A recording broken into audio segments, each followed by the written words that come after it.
comme la capitale, une vague de piété a balayé les régions de l'intérieur pour cette célébration de la naissance du prophète Mohammed, que la paix et la bénédiction d'Allah soient sur lui.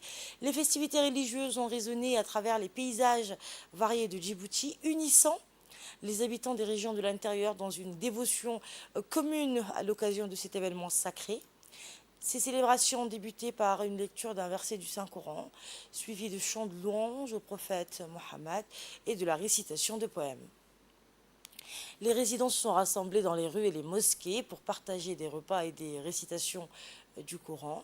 À Ali Sabieh, une atmosphère de fête religieuse a envahi les quartiers de la ville. Les veillées nocturnes ont été marquées par des échanges de hadiths et des rasaïd en l'honneur du prophète.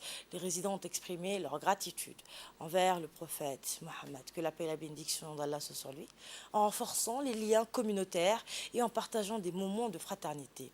La célébration a revêtu une dimension particulière avec des rassemblements communautaires où les résidents ont partagé des repas traditionnels et écouté des discours religieux soulignant l'importance de la naissance du prophète pour l'humanité. Les régions de l'intérieur de Djibouti ont prouvé que cet événement est une occasion de solidarité et de renforcement des liens.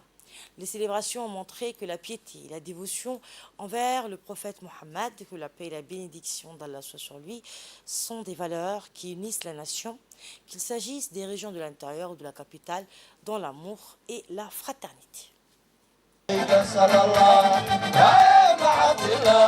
عليك صلى الله